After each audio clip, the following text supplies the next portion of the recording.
Last Night in Soho, more like...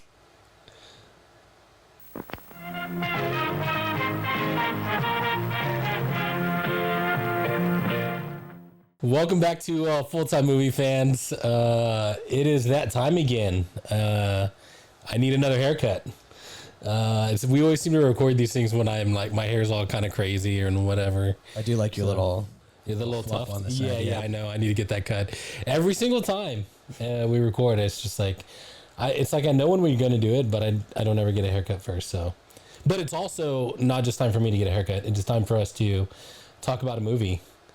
I'm your host, Jarvis. Call him Jarvis. Yeah, call me whatever you like. Call him by your name. Just don't call me late for dinner or whatever. And then this is Michael. He's also host. Call me by your name. Yeah. You can also call him Jarvis sometimes. Sometimes. Depends on how spicy you're feeling. Yeah. So this is Full-Time Movie Fans. Welcome back for those of you who are revisiting our channel to see what the next movie review is. You're about to find out in T-minus some seconds, I think. 5, 4, 3. Last Night in Soho. 2. Oh. Okay, so this is a movie that you had not seen, that I had seen, that I recommended. Yeah. Yes. And the reason I recommended it is because if you're coming here from one of our previous uploads, which would have been Jojo Rabbit. Yeah. Jojo Rabbit. The reason I recommended Last Night in Soho is because the Jewish girl in the cupboard Elsa is also the main character in this movie. Yeah. Her real Last Night in name's Soho. Thomasin McKenzie. Yeah. That's her. That's the one. Our chemistry's off the charts today. Yeah, dude. We're so in sync. We did just shoot the last episode 20 minutes ago. Yeah, we just changed clothes. Yep. It hasn't been a month. No. Yeah. So sometimes we're back to back. Sometimes we have a little break and we're coming back from it. But this is a movie that was directed by Edgar Wright. Correct. Is that correct? Yeah, correct. Good. So my memory serves me well today. Along with that little tuft of hair that looks kind of weird. Also written by of my head. Edgar Wright. Written and directed by Edgar And Wright. Christy Wilson Carnes. Edgar Wright. Studio Ghibli, you said? No. Oh no. We've already lost the plot. Inside joke for those of you guys who've seen our Ponyo video. Yeah. But People love it when you call out the inside jokes too. yeah, do they? I don't know. Let us know in the comments, I guess. So if you don't understand the joke is go ahead.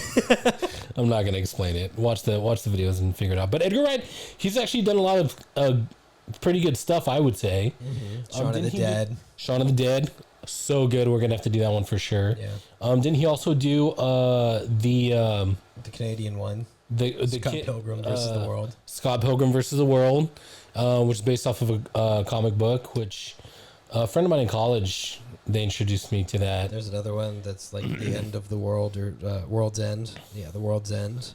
Didn't he also do, was that Baby Driver? Was that him? That was Baby Driver. Baby Driver. Great movie. Yeah. Really good movie. Hot Fuzz. So he's done some comedy. So, he's got some comedic chops. Yeah, one of my stepfather's favorite directors. Because he loves Shaun of the Dead.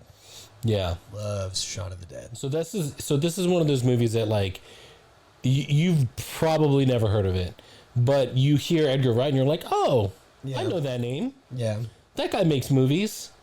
So that's why I recommended that we watch this one. And you Don't like it. he wasn't a fan. He wasn't a full-time movie fan of that movie. Yeah. I mean, I'll continue to be the contrarian that we need for this show. Well, I mean, I don't know. I want to be the contrarian sometimes. I will in the next episode. Okay. Maybe. Yeah, because we'll definitely not agree. No, but I don't know. I guess we want to do just first impressions, right? Yeah. So, what was your first impression? What do you think? Like, as you like, yeah. Just walk us through it. Man, okay, so I love me some Edgar Wright.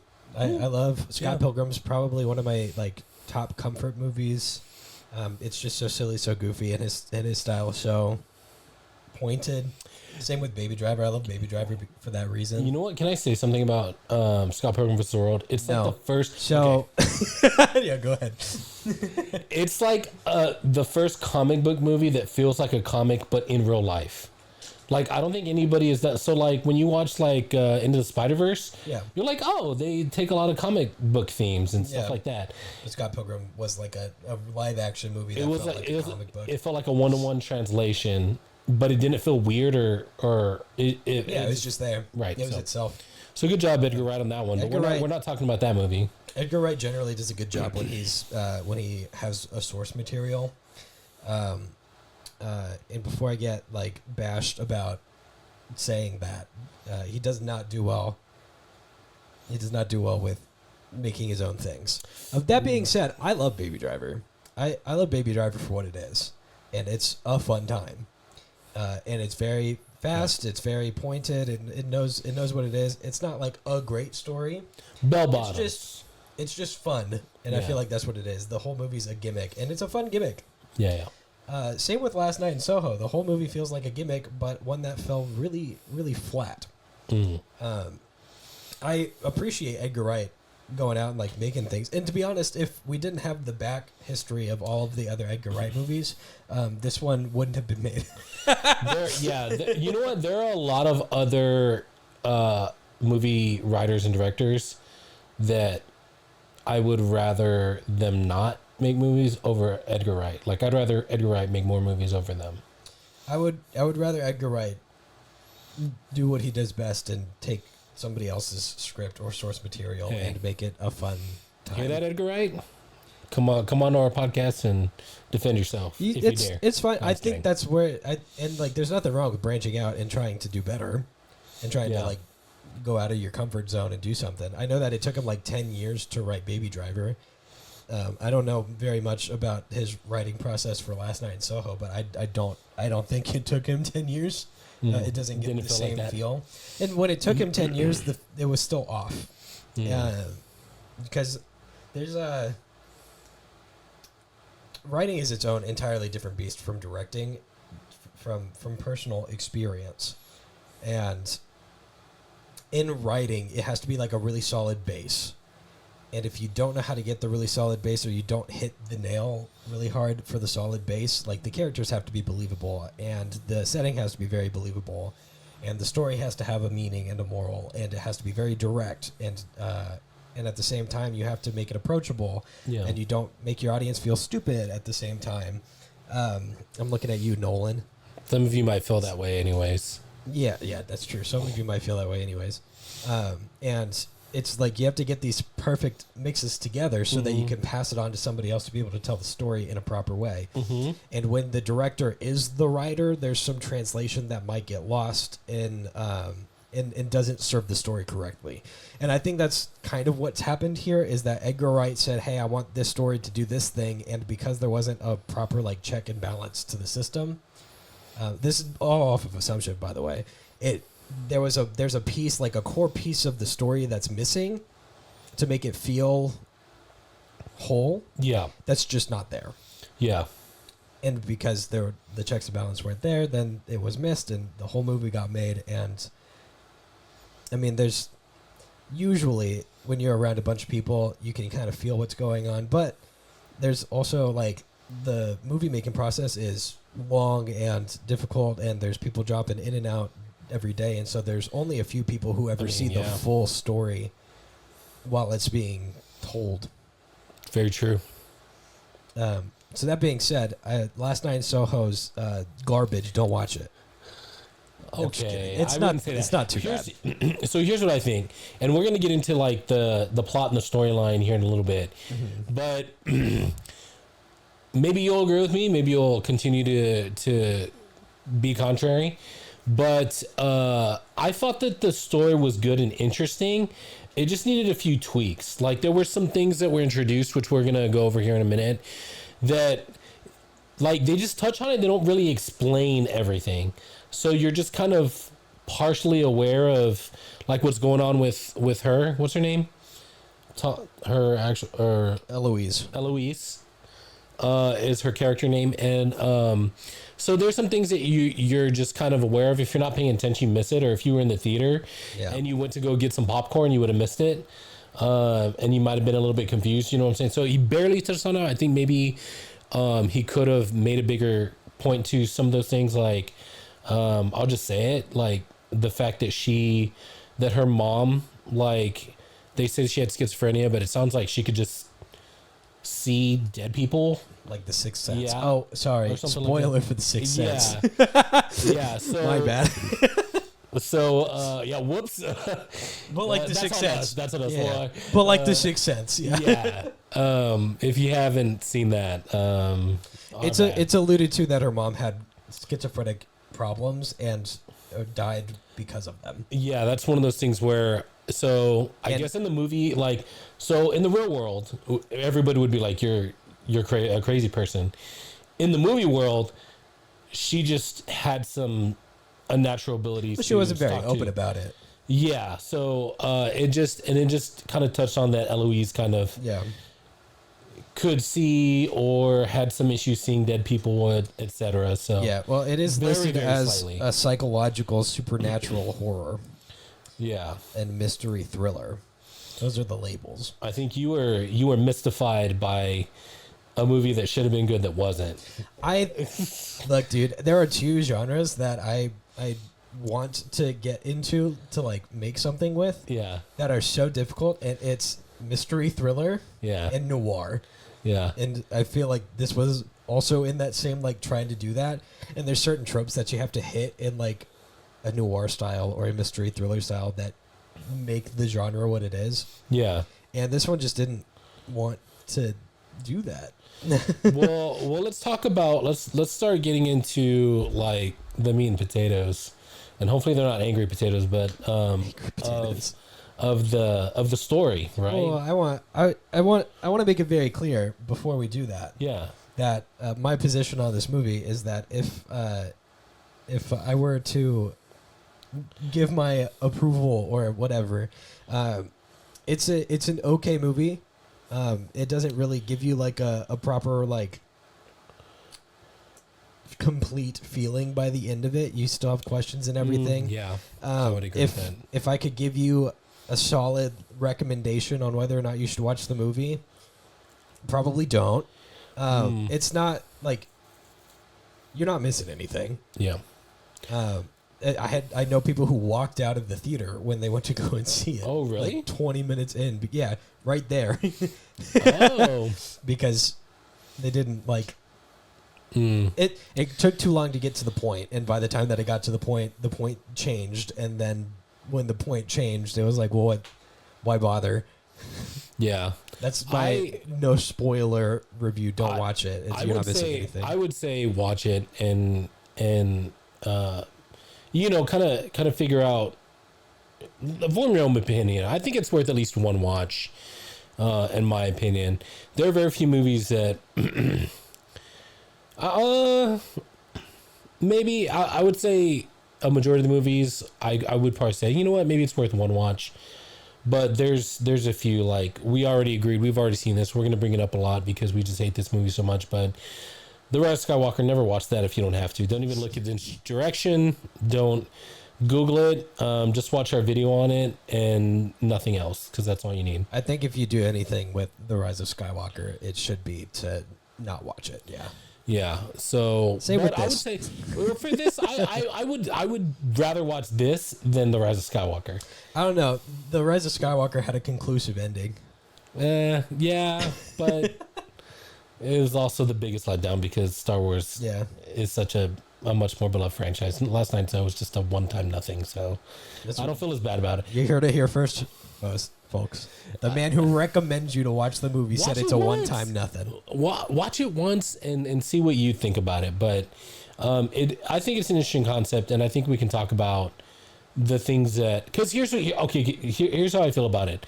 is that there's a few tweaks that you can make to it to make it a good movie. It's not like in my opinion, it's not a complete rewrite. Like it's like a few more collab sessions of being a good movie. And there's a few things I would change in the beginning and a few things I would change in the end. In my opinion, that's what I would do. Yeah, but when you're missing a core of a story, you're missing the core of it. You know what? Let me ask you this: what's the moral? The moral of the story? Well, it's funny that you asked. I was planning on answering that later. When I have more time to think about it. Even though I'm not a firm believer that every story needs to have a firm moral, the main character, has a journey that concludes them to something else that's changed them. Yeah, we can all agree. Here's what I'll say: is that Eloise starts off as a very protected and like obviously she's like in a very she's lived a very sheltered life out in the country, and she goes to the big city for the first time. So she's in her college years, going to college to go to the design school. She starts off very naive, and she learns very quickly how the real world is, and her grandmother kind of warns her about it, and she's getting lots of warnings. I think that her journey is one of just like it's one of like the world is a scary place, and just learning to have her head on a swivel, like to be able to like it's funny because it's like as she's learning, she's experiencing based off what she sees and what she's experiencing, but she's also in a state of like, can she really believe what she sees? Yeah. Because there's a lot of like, because she's experiencing a lot of, I don't know if you would call them visions. I mean, maybe dreams is where she's experiencing, because she goes that to sleep. Is where, yeah, of that's the where past, most of it happens. Of the past. And so she's actually learning not just from her own experiences, but the experiences of this person that she embodies when she sleeps. And so, and her life and her experiences. And I mean, it kind of feels like men are scary. That's what the movie feels like. There's nothing like a man writing a movie pandering to women about how men are scary. Yeah. We love that. Go off, Queen. Yeah. We got a thumbs down over there from our technical director. Yeah. So I mean, so yes. There's actually full-time movie fans. It's a 3-person podcast. Nobody knows it.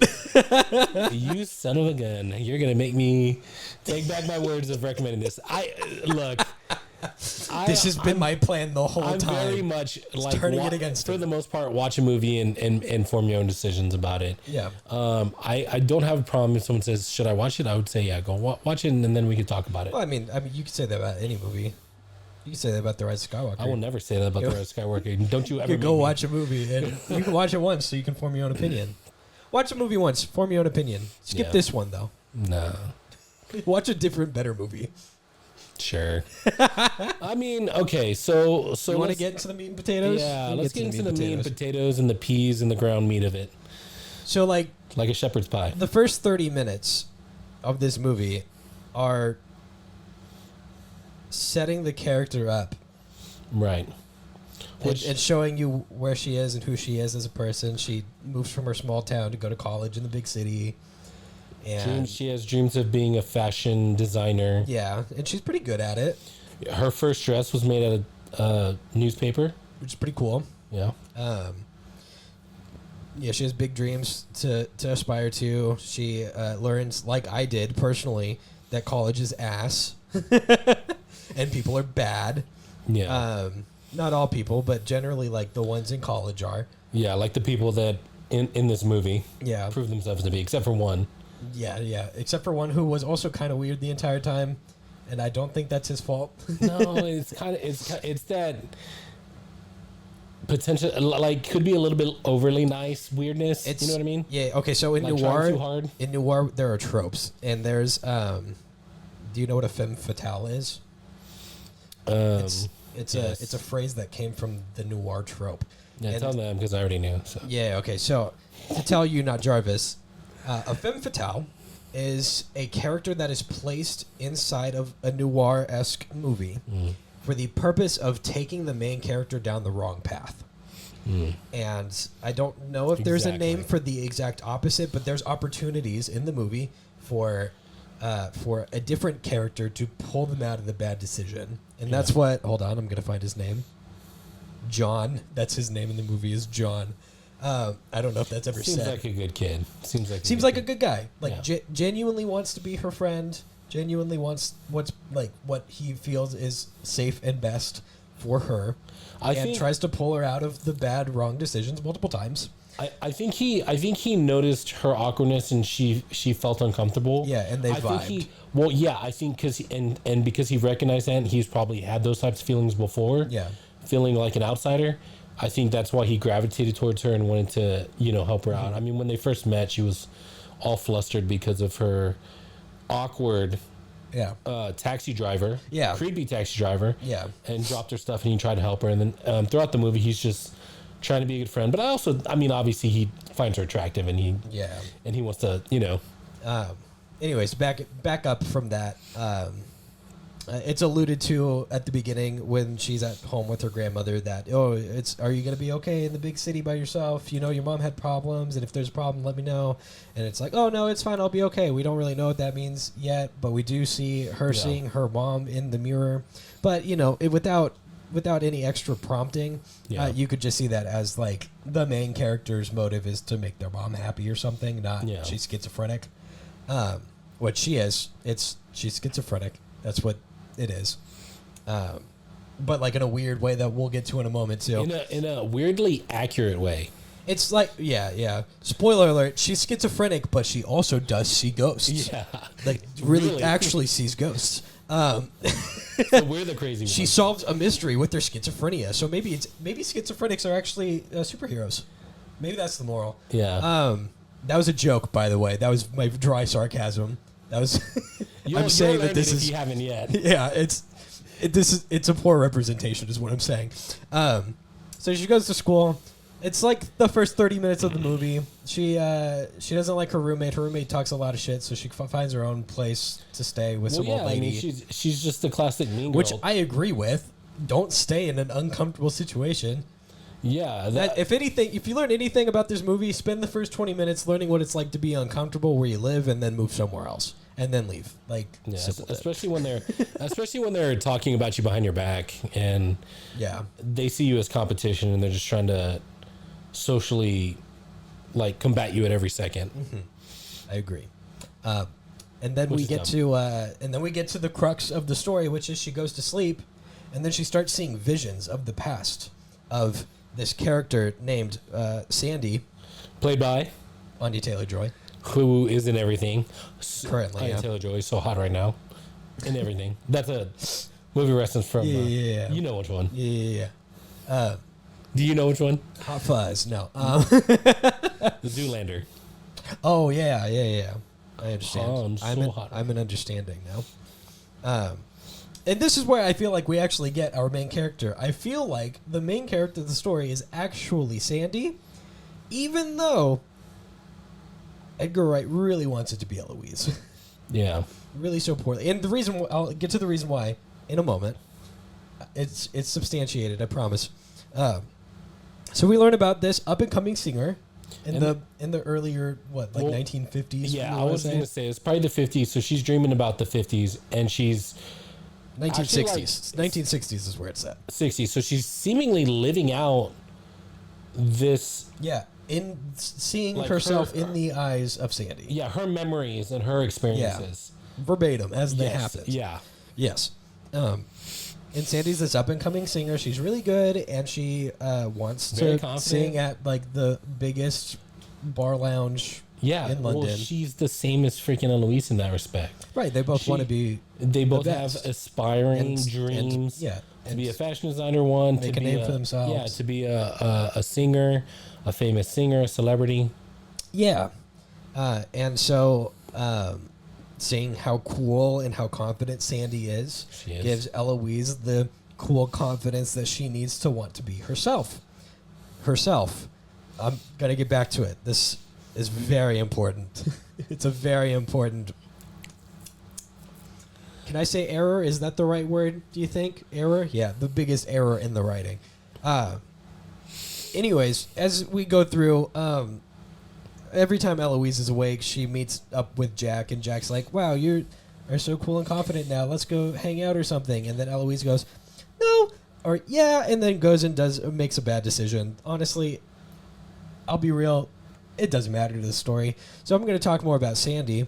Sandy goes and meets some big hotshot named Jack, who can get her in to sing at all of the biggest clubs, played by Matt Smith of Doctor Who fame. Also, infamously, the villain of the Morbius movie. Geronimo. It's Morbid time. It's Morbid time. Also, the villain of Last Night in Soho. Yeah. Spoiler alert.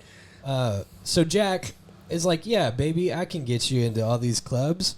Come on over here and talk to me." And then they make out. Just as smooth as that. Yeah, just as smooth as that. In his weird Matt Smith way. Simple says it works. He's British because it's the accent. I don't know if it works because he's British. It helps a lot. It helps a lot, I think. I don't know. A British accent. I don't know if a British accent works when you're in London. I mean, fair enough. I think it works. I think it works wherever it is. You know what I'm saying? Okay. All right. Like, even in Japan. What about Cockney? Do you like that one? Oh, that's my favorite. That really gets me. That really gets me going, buddy. Oi! Anyways. So Matt Smith does a classic snogging with Sandy, and Was that? Look it up, kids. Google Don't that. Google that that on your family's computer. And turns out Matt Smith does get her working in a little club. Oh, okay. A burlesque club where all of the women are doing cocaine and having sex in the back rooms. Oh. Not the back rooms like the current. Okay, Gen Z kids, follow me. Gen Alpha kids, follow me real quick. Not those kind of back rooms. All right, the regular back rooms, like the backstage areas. Okay. Whoa. Focus. Subway Surfer, right there. Just watch it. Keep watching. And as we get more into this, the less Eloise is like, "Oh, I don't like this anymore," but she's already made it her entire personality, so it's a little too late. So now she is also making bad choices for some fucking reason. So basically what happens is, okay, so initially it helps. You give her some confidence. She starts doing good in her fashion. Project myself. She's using as this some person. of the 60s fashion design in her like retro modern class, and so and she's getting good attention for it, and then she actually literally changes her dress style, dyes her hair or whatever, and she's making herself look like Sandy. Yeah. So that she can project herself as this cool person that's made it in her head before she knows that she made it. Real quick. Let me mention this. This thing did not make any sense to me. Okay. These dreams that she's living in one of these sessions with Jack, she gets a hickey and then she wakes up with one. How? Yeah. I'm not sure. So my answer to that, unofficial. I'm not Edgar Wright, but I mean, I'd love to hear it, Edgar, if you got an answer. Horny ghost. Wow, that's giving me what's it called? What's the on Scream? Wasn't there a scary movie? Yeah, it's giving me those kind of. Oh yeah, you know what I'm saying? I thought you were gonna say Ghost, like the actual movie Ghost with Patrick Swayze. No. Oh, okay. Scary movie. There's a Horny Ghost. You know my official answer is Horny Ghost. Yeah. Anyways, so whatever happens, it escalates. She starts getting a little confident, maybe overly so, and you said like she starts making bad decisions. Yeah, bad life-threatening decisions. She's working at a bar. Well, the bar's not a bad decision, but that's a great decision. She starts going out, getting drunk, like starting to think about sleeping with guys just for John. just for the heck of it, not for anything else, because that's a bad thing to do. Definitely don't sleep with people just for the heck of it. That's a weird plot point to put in this non-religiously based movie. Reflective of real life, though. I think a lot of people just have sex for no reason. Yeah, but to like make that a weird villainous plot point of like this is a bad decision. It's like they were already vibing, you know. She's young. And drinking. I mean, like, she didn't start doing drugs or anything that I remember, but she just was drinking a lot, which is bad, like, unhealthy to do just out of nowhere. But, like, yeah, it's supposed to be representative of this regularly conservative, straight-edge woman to just start, like, doing things that she wouldn't do. I think that's mostly the point. Yeah, and she's starting to blur the lines between her real life and the life that she lives or experiences at night through Sandy. Yeah. And I think that's what's going on there. Yeah. And so we get to a point where she starts having these Eloise starts having these nightmares about these men sleeping with Sandy. And so Jack starts to use her so he basically turns into her pimp. Yeah. And, like, basically starts using her for favors for other rich, old... Yeah, it says that if you want to make it as a singer, this is how you do it. Yeah, so he basically... Which I think happens a lot. I mean, I think that's reflective of, like, Hollywood and, like, for... I mean, not just women, but men, too, who get exploited, even sexually. Oh, well, do this for me, or I'll get you in this movie if... And that goes back to, like, Harvey Weinstein and Me Too and a lot of other stuff that was revealed during that time. So, basically, Jack, this person that she trusted to help her out, who she got romantically involved in and believed, oh, this guy loves me and only me, and, like, I'm his girl. Just to find out that that's not the case at all. Yeah, and it really, truly breaks her spirit and breaks her mentally and emotionally to where she just becomes cold because, Jack is basically pimping her out to rich, connected, whatever, not very nice guys. Yeah. So. And that gets to the point where Eloise has a dream where Sandy gets stabbed to death by Jack. Yes. And so she's now in her regular life on a mission to see who did it.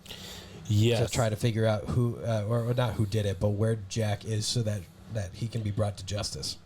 Yeah. All for that plot point to go absolutely nowhere. And we learn that Eloise was wrong, and Sandy murdered all of these men that have been haunting her in these weird dreams that are not real, but not real, and not hers. And right. So there's a guy introduced that also comes across as very weird and creepy, and like, I mean, it's a barman. Yeah, from the bar. Yeah, played by. You've got it here. I'm trying to remember. He's so the movie introduced him as this kind of like creepy dude who's just always looking at her, and his name is Silver-Haired Gentleman. That's what they call him. Yeah, and so he basically notices her, and then he recognizes the way that she's dressing because she's dressing like Sandy from the '60s. Yeah, '60s Sandy, we'll call her. Mm-hmm. And so. So he starts being around her and talking to her a little bit, and it leads you to, this is Jack. This is the creepy guy that is a horrible person that hurt Sandy and turned her into, a prostitute, basically. But then he gets hit by a car, and we learn that he wasn't actually older Jack. He was a nice guy who was looking out for Sandy back in the day. Well, he was a cop. I don't know if he was a nice guy. I think he's probably disgruntled from seeing a lot of bad stuff, and he just he was trying to lead her to the right path. Yeah, but he's an anti-femme fatale, if you will. Yeah. So with that being said, it definitely this is one of those things where it feels like Edgar Wright oh man, I hate to say this. Sorry, I'm so sorry. You're right. It feels like he takes certain things just halfway through. They're half baked, and this is one of those things where it's like, you're right. It does. There's you're right to the point of getting to something that could be a conclusion or something cool or interesting, and then he just stops right before. Yeah, because he wanted the twist more than he wanted a conclusion. Yeah, and so and another to your point. All right, I'm gonna say it at the end of the episode anyway. You're right. Okay, it's not great. Somebody clip it. Somebody clip that. Oh my gosh, I'm so sorry. I'm so sorry, everyone. Yeah, the whole thing is like I think that you spend this whole movie like feeling bad for Sandy, and you're just like, man, poor Sandy. She's a victim, and like she's got taken advantage of by so many men, and like they just used her. They crushed her hopes and dreams. She was so, hopeful and full of joy and full of life, and it was just all sucked out of her by these men. Like they just took everything from her basically until she was just a shell of herself. And so it reveals that in these visions that Eloise is having at night while she sleeps, that so many men used her and then even abused her in some ways, and then she got to a breaking point, and she was like, no more. And Jack attacked her, and it appears that he kills Sandy, and we later find out that no, Sandy did not die from that encounter, but she ended up killing Jack, and from then on a bunch of other guys, she became tons of guys. She continued to interact with men, in that word that you used that you told the kids to Google. Snogging. And SONOGGING. Or SNOGGIN apostrophe. Yeah, so that with a lot more men. But she did that, so she continued to do that because she got a taste for blood, just like Morbius. And she started killing all these like men. Morbius. And this movie is basically Morbius. Yeah, I don't know. I've seen Morbius and it wasn't great. It's Morbid time. I don't think it's as bad as Morbid Time or Rise of Skywalker. But so then she starts basically almost, I don't want to use the word hunting, but basically a little bit. Like she knows what these guys want. Yeah. She kind of lures them into that place where they want to be, and then she just kills them. Yeah. So she turns into a murderer, serial killer. Which I ask you, is she wrong? I mean, full-time movie fans, is she wrong? Full-time movie fans. Leave it in the comments. Is she wrong? Is she wrong to do that? Because the movie wants you to think she is. Yeah, and it's one of those, but and that's where another thing where it's confusing is that, like, okay, we're supposed to care about Sandy and like, yeah, she's a victim, and then also when we see her getting vengeance on these men, we're like, yeah, absolutely, like, and it's like, oh, but she's the bad guy. Yeah, she was, but then because it's morally wrong to kill. At the end of it, you're like, okay, I mean, you would say she was justified in her actions, but then also you still kind of have to say and feel like two wrongs don't make a right.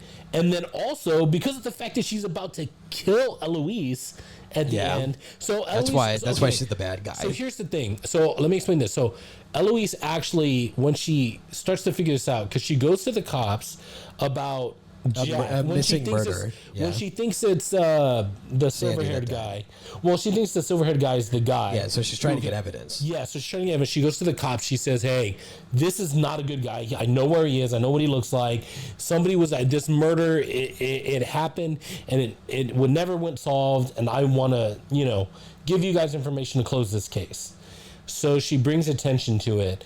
Later, we find out, okay, Sandy survives. She wasn't killed by Jack. She ends up killing Jack. She ends up killing a lot more men. And then we get to the end of the movie, and it's literally where these murders took place in the room that she's staying in, that she's renting. It's owned by Sandy. Yeah. Sandy is the old woman who rented the room out to her, who sublet it out. And so now when Eloise is like, she should have listened to her grandma. She comes to the conclusion, yeah, you know what? Being around the city with all these ghosts or spirits that she can interact with now, I guess, she's like, okay, this is way too much. I need to go back to the country, and grandma was right, and this is way too much, and I am not healthy in the head. Yeah. She comes back to get her stuff, and she's like, I'm sorry, I'm gonna move out, I'll still pay you and make sure you get your money. And then come to find out that Sandy is there, and she had unwittingly told her like that she got the police involved. So Sandy, the person that we're supposed to be like, oh man, poor thing, like I can't believe that you had to go through all that. Now she's the villain. Yeah, last 5 minutes in. She drugs Eloise. Yeah. She's talking about killing John. And Eloise. Yeah. She's going to kill Eloise. And she's like, oh, yeah, I know nobody's going to find out about this because you're not going to tell anybody. She's like, oh, no, I promise. Like, and Eloise is the same as us. Like, she doesn't falter for that. She lived and experienced it almost with her. Right. And so she's definitely like, hey, I agree with you. Like, you did nothing wrong. Like, I would never tell anybody. I don't want you to get in trouble because you're a victim. Yeah. Only for Sandy to drug her tea and threaten to kill John as well. Mm-hmm. So then now we have to take this person that we're set up to feel sorry for and then demonize and dislike. Right. That's the confusing part that doesn't, for me, that's the, in my opinion, I don't know about yours, maybe yours if you decide to watch it or don't, but if you do watch it, like, you decide. But like, that to me is the biggest mistake in the movie, is making Sandy now the villain at the last minute to where we don't like her and we're like, you're a horrible person. Yeah. It's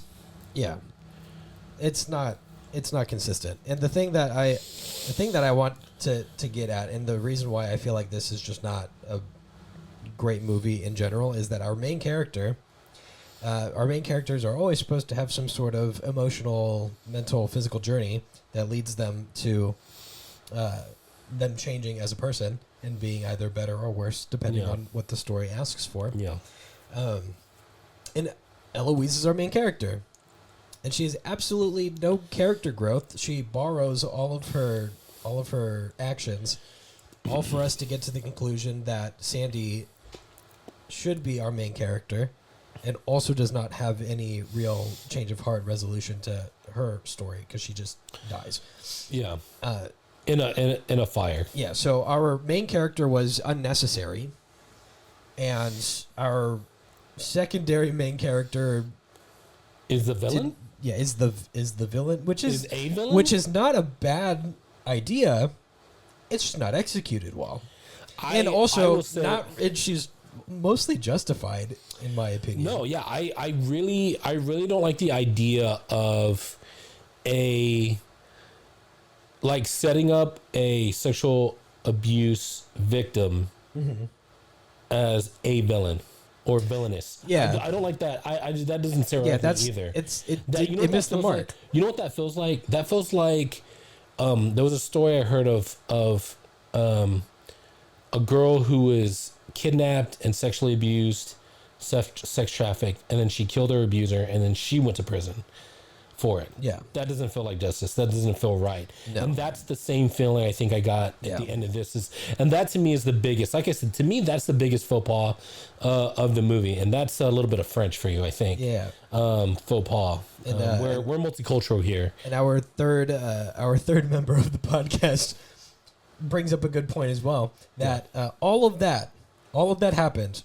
Eloise was awkward and unsure of herself and not sure how to get anywhere with herself, borrowed a personality that she then learned was not what she actually wanted to be, and was very trauma heavy and based, almost stabbed a student in her crazed whatever was going on, and then ended up being very popular, allowed to be in the school, and was making like nice clothes for a fashion show. Yeah. And John wanted to be with her still. Yeah. All at the end of it. And for what? The growth wasn't warranted. Well, yeah, I would argue that, like, because you said sometimes the characters end up better or worse. Yeah. I would argue she ended up worse because now she's got more trauma to deal with. I mean, it's one of those things like, how do you know that you're gonna respond a certain way until you experience it? Like, and what I mean by that is her going to the city and like trying to fulfill her dream. Like that, okay. I mean, why would you tell somebody not to do that? What warrants the happy ending? Well, yeah. Well, that's the thing is there a happy ending? I don't even know. Like, she just goes back. She got what she wanted. She didn't get kicked out of school. She's still in the city. Sheesh, but now she's got to deal with dead. She's got to deal with mental issues and almost. She had to deal with the mental issues at the beginning. Well, I would say that she's a lot more heavily traumatized afterwards. Yeah, but we don't see that. Yeah, we don't see it, but we know it's there. Like most, like most trauma. I feel like you're injecting purpose into the story that isn't there. I am just taking what I see and explaining it with my logic and my mouth. And so I would say I'm not saying that she had a successful or a good character journey, but I do think that I mean, physically, she ended up in the same place at her grandma's house in the country, not fulfilling her dream, having to recover from trauma. So it's basically the same spot. Yeah. Because her whole childhood, she was living, trying to get through the trauma of experiencing her own seeing ghosts or whatever it is, because they don't really explain it. And then her mom obviously being schizophrenic and dying from it. Mm-hmm. So that's her trauma. Now she's going back to grandma, back to the country to deal with this new drama that she has, this new trauma that she has. And that's all I'm saying is that, like, now it's not just her trauma anymore. It's now her and Sandy's trauma that she's lived and experienced. Mm-hmm. So my argument is that she's worse off now. Yeah. Even though you could argue she's still in the same spot. So I guess you would say she didn't really have any character growth. I'm saying that that's true, but also she's just a little bit worse off than she was before. So I'm going to truncate. Whatever you said for everybody at home. Okay. It's not that she didn't have a character like growth story. It's that the story didn't exist. She started in one place and ended in the exact same place. Yeah. So what's the point of having the story? It is. I mean, okay. So what we learned from this is schizophrenia bad. So I guess this was the episode that I'm contrarian. So I would argue that, like, to be honest with you, that you could still draw parallels to real life in the sense that, like, there's a lot of times we do a lot of work and we end up in circles. We're just going in circles in life. Certain things, whether it's be remaking the same mistakes, or not really fixing our issue, but trying a different approach while not dealing with our issue, so that we end up at the same conclusion. So then make that the purpose of the story. Yeah, I don't know. I don't disagree with you. Then make the purpose of the story about somebody who's trying their best to not fall for the same mistakes. Man, you are just making me want to go back in time with the time stone and pretend I never put this as a suggestion. Look, man, I saw Jojo Rabbit and I recognized the girl, and I'm like, she's also in this movie. Well, it's fine, and it's good to talk about stories, and it's good to talk about different movies. And I love Edgar Wright. I think when he's in his zone, he's phenomenal. And this is not the zone. He's not a noir person. He's not a mystery thriller person. He's not a writing by himself person. It's a give him something good and fun to play with, and he plays with it. It's a beautiful movie. Maybe Edgar Wright should have did Star Wars instead. That would be crazy. You know what I mean? Yes. I think it would have been better than J.J. Abrams. It would have been. Well, I don't think he should have been the executive producer for 3 Star Wars movies. Either of them. J.J.? Yeah, I don't think either of them should have done it. Let's take the guy who did Star Trek and make him do Star Wars. Good idea. Good idea, it's Disney. The same thing. Yeah. It's in the space with the ships and the bad guys. Idiots. I don't know where that voice came from, guys. I don't know what that is. No, that was good. It sounded It sounded like it. Just like Disney executive. Okay, that's what you sounded like. That's the Disney executive voice from here on out. You're gonna hear it. I really feel bad for this movie because it could have been really good. Could have been really fun if it had figured out where it wanted to go. Can we talk about that a little bit, please? Sure. Can we? For a few minutes? Sure. Okay. Thank you. Thank you. So here's what I think, and here's what I meant by saying, like, I think there's a good movie in there. I really think that more time should have been put on showing some of the things that her mom went through and that she also dealt with early on, and gave us a real solid, like, okay, is she crazy, or does she actually have some connection to some supernatural things that you know, like, maybe just give us a more firm foundation, and other than just casually mentioning it or alluding to it, that, like, yes, it makes her crazy, because if you're the only person that sees dead people, then how do you tell that to somebody without sounding crazy? I mean, John does a pretty good job of it, just because he really just wants to be with her. And of course, guys will do crazy things for the women that they want to be with. So that's the moral of the story. Find yourself a man who will do anything he needs to get you. That almost could not come out of my mouth. That was awful. Yeah, that's almost as good advice as the Googling things on the internet on the family computer. Google feminism. Mixed results. This is not mixed results. We've come to a conclusion that maybe this is one of the episodes that you watch and you don't watch the movie, which is crazy. It'd be like the second one. So to get to the point, I think that there's a good movie. Tell me how it could have been a good movie. Make that more a part of the intro. Like, okay, she does have some kind of connection to the past, or she can see and experience, has empathy with. Are you ready? Are you ready for how you could do that with this movie? Sandy is not the main character. Eloise's mom is what she's seeing. Oh, really? And then we got a cautionary tale between the dream world and the regular world about how she corrects the problems that her mom couldn't. Yeah, you know what? Because there is some talk about her mom, them living in the city, right? In the past. And yeah, maybe she's experiencing... And her mom being haunted by things that she's seeing. And her mom's not a horrible person at the end of it. Yeah. Her mom is a victim of these supernatural powers that she has, that she didn't ask for, that she had to deal with. I don't know if I'd add any supernatural powers into this, to be honest.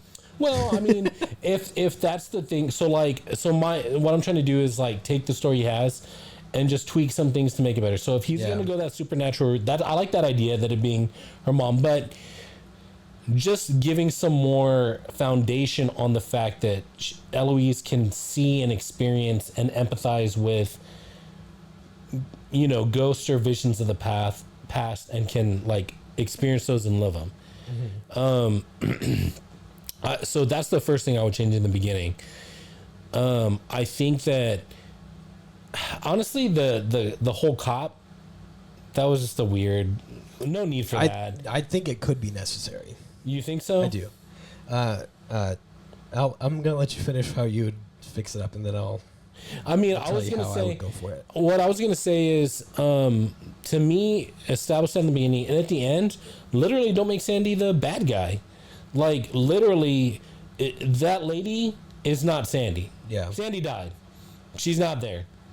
And literally, Eloise literally just helps her, maybe her spirit, literally come to, get justice for her and come to rest in a peaceful place, knowing that justice was served to whoever was involved. And Eloise was able to help her. And through that, Eloise is able to gain confidence. She's able to maybe become more, what's the word? So she's not naive anymore. Mm-hmm. She now has more discernment and judgment when it comes to seeing the good and bad people. Now that she's experienced fake friends like her roommate, who just has ulterior motives to compete with her. She's not really interested in being her friend. She just wants to be more than the person next to her.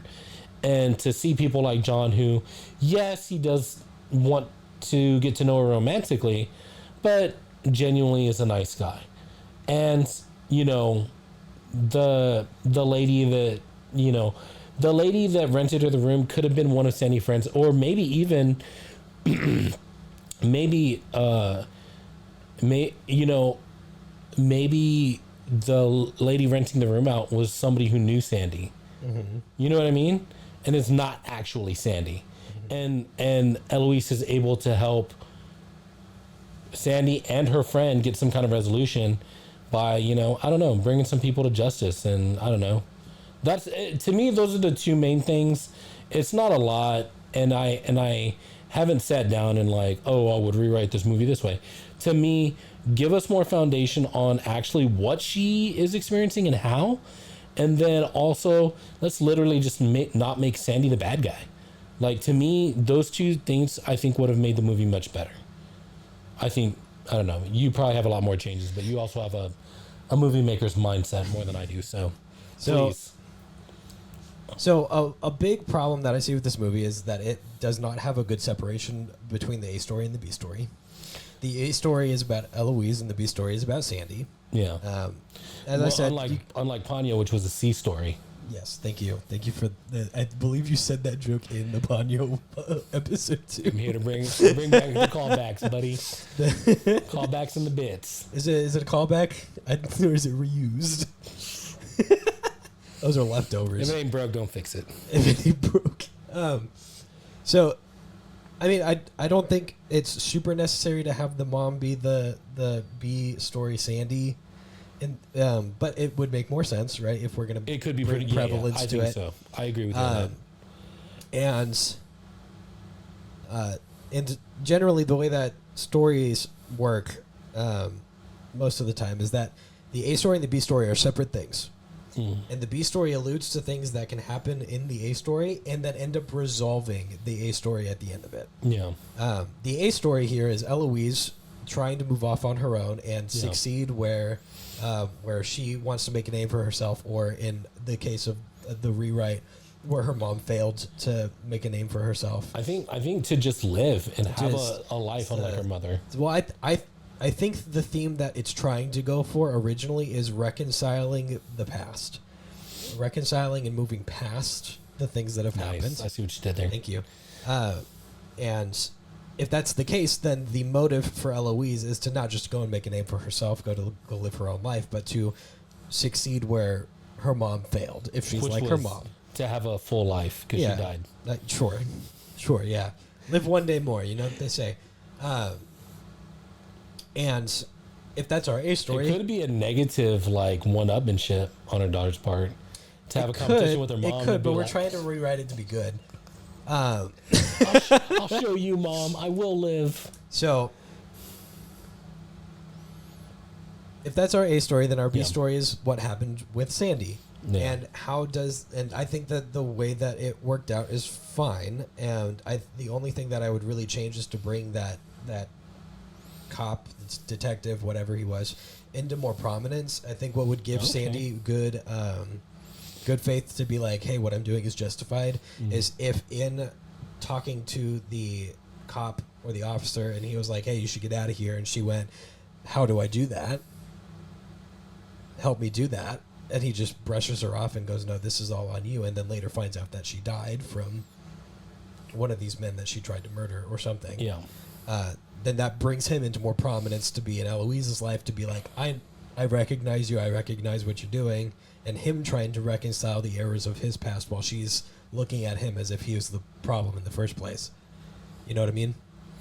And I think that's the only thing that would need to change, because then if the law doesn't help Sandy get out of her problem, she has to take matters into her own hands, which morally justifies her in her own position to take care of this. It would also lead to Sandy being haunted by these visions of these guys that she's murdered, which would obviously lead somebody down the path to wanting to off themselves, which is what we also are alluded to Eloise's mom doing, which would tie all that into a nice pretty bow and put everything here. What would make Eloise have an actual character progression is to take these visions of the past and use them as a cautionary tale as to what not to do. And so take what she was already doing, which is starting off with, hey, this is this is a really cool like way to make a name for myself. I have to be confident. I have to be an entirely different person to do this, and start seeing in the visions of the past things that are happening to her currently, so that she can make her choice there, right? See what works, see what didn't, and only get pieces of it at a time. So she goes to this school and fails to like set a good impression. Well, then she sees the vision of what a good impression looks like and how Sandy made a good impression. And then you go back and she goes, okay, I'm going to make a good impression. And then she gets another bit of Sandy's past, which is she gets led down this path by this one guy. And so she goes and like leads down her own path and starts getting these bits and pieces and starts realizing the hole that she's digging herself into, so that she can then start grasping at the visions of the past to be like, okay, well, how do I get out of this? Because obviously Sandy gets out of this, right? And starts grasping at that, trying to do what she's doing, and then starting to realize that, oh no, Sandy actually went down the wrong path, and so Eloise tries to dig herself out of it. Which is where the detective would come back in and be like, no, I'm trying to help out, whatever. Gets hit by a car, everything's awful. And then Eloise has to figure out from there how to not solve the past, but reconcile the mistakes she's made to better herself to not end up where Sandy is. To look at these, and to not be schizophrenic, just to, like, almost like they're memories of hearing what her mom did. Yeah. But she sees it as herself. You know? There's no reason someone needs to be schizophrenic, but also can see ghosts. That's kind of a weird precedent to sit. That's like it's a very old, tired trope that disabled people actually have superpowers instead of being disabled or having a disability or having a mental illness. It's like, well, actually, your mental illness is a superpower. The anxiety that you have. If only that were true, man, I would be a flying in the skies. Which is why it's a bad trope, you know? It's a bad trope to have because it's what's the word? It's desensitizing people to the actual problem. Which is disabled people. Yeah, which is people. Well, no, the problem isn't disabled people. I know, I'm just kidding. Somebody clip that one. The problem isn't disabled people. It's the trying to normalize something that people need help with rather than helping them. Yeah. It's the same stigma with like, oh, men don't need therapy. They just need to man up. You know, it's like you therapy. By getting help, by asking for help. Men don't cry. They do. They should. It's the same kind of least like weird idea. All at once. Yeah, it's women don't need jobs. They need to have a family. It's like, no, you like, if they want. Let them do what they want. Yeah. Same thing. It's like you don't need to tell somebody with a disability, with a mental illness that they're just special. No, they like encourage them to be better and to get help and to do what they need. Anyways, long tangent aside, that's what I would do. Is it'd be a story about reconciling the past so that you can be better than it. That's I think you are 100% right, and you are 100% right about this movie. And I take back every good thing I said about it. So you win, Michael. Thanks for watching, Full-Time Movie Fans. We're ending this before you can take it back again. No, I want to say one more thing though. I do want to say one more thing that I think we can both agree on, is that taking advantage of and abusing women is not okay. And hot take. Yeah, I mean, it should go without. It should go without saying. It should go without saying. But I think that's one thing that we can agree on. And again, I want to point out that I think it was extremely wrong to make Sandy also someone that the person that we're supposed to feel sorry for. And we have to also look at her in a bad light now. Oh, we should. I think that if anything, I mean, like, do I feel like she was justified? Yes. Morally, killing is wrong. Absolutely. And there's no reason that she couldn't have that turmoil, you know, to be like, oh my God, what have I done? But like, what are my options? You know? Like that should have been how it was presented, not, and this lady killed people. Yeah. What do you think about that? And she's willing to kill more innocent. She should. People. So they're bad people. Kill them. Wasn't bad. Well, no, Eloise wasn't. And neither was which is why it was weird. Yeah, that's why. But she was justified in the other ones. The other ones, for sure. Especially if you add in the fact that the law wouldn't help. If Yeah. the law wouldn't have helped, you know? Just, all in all, be better, do better. Yeah, be better, do better. Don't watch this movie. Don't watch the next one we're going to talk about either, which we're going to get into. No, or maybe, I don't know. It's a very emotional movie. Maybe you'll give it. Maybe you would say give it a chance, but I would. Yeah, a lot of emoting happening. Yeah, very emotional movie. But yeah, I think that's about it. I think that's all we have to say on this one. There's some good stuff in there. It just needed to be worked out much more. And Edgar Wright, how dare you? Shame on you. No, I'm just kidding. You make good movies. We like most of your movies. They're good. No, it's not a bad movie. It's just not a complete movie. Yeah, yeah. It's very pretty, very stylistic. Very great way to put it. Just a little bit incomplete. Kind of half-baked is too harsh, I want to say, but I would agree. Incomplete. Yeah. So, but anyways, we'll probably do some more Edgar Wright movies in the future. So whenever he makes stay them. tuned for that. Guys, I mean, whether you decide to watch Last Night in Soho or not, feel free to leave a comment. Let us know what you think. Like and subscribe. Out of 10, Jarvis, what would you rate it? Man, you know, before talking and now after talking. I'm just gonna give you the one after because what's the point? You're just gonna reference back. Remember that one time when you thought that movie was? Well, no, I think it's good for the audience to understand where you were before when we started. I was pretty. I would say a little bit above middle of the road. I would have said 6, but after this, I'm probably at like a, maybe 3.5. Wow. That's harsher than I was gonna say. I was gonna say like really? 4 or 5. Yeah, I'm gonna say 3.5 out of a 5 out of 10 for a half-baked movie. 3 out of 5 out of 10 crazy visions of the past. Wild, lambastic visions of the past. So yeah, all right, let's call it. That's the episode, guys. If you out there, you're watching movies, you should be, and you should also be subscribed to this channel if you're not already. And if you are, steal your friend's phone, subscribe them as well. Yeah. Because if they like movies, then they'll like us because we like movies. That's how the logic checks out. For their birthday or Christmas, that could be your Christmas or birthday gift to them is by subscribing them to the channel. And for everyone involved and to everyone who is watching, liking, commenting, subscribing, or not even, we wish you all the best. Yeah. We hope that's your day some YouTubers outro. We hope your day is everything you dreamed it'd be and more. Both of us want that for you. He doesn't speak for me. Bye. Hey. You look good over there. Look real good. We thought about sharing your kindness with others. Share the love. Maybe like the video. Click on that subscribe button. And show your friends.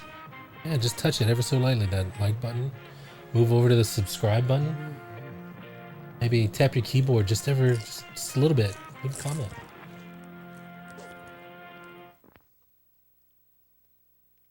Bye. That's it.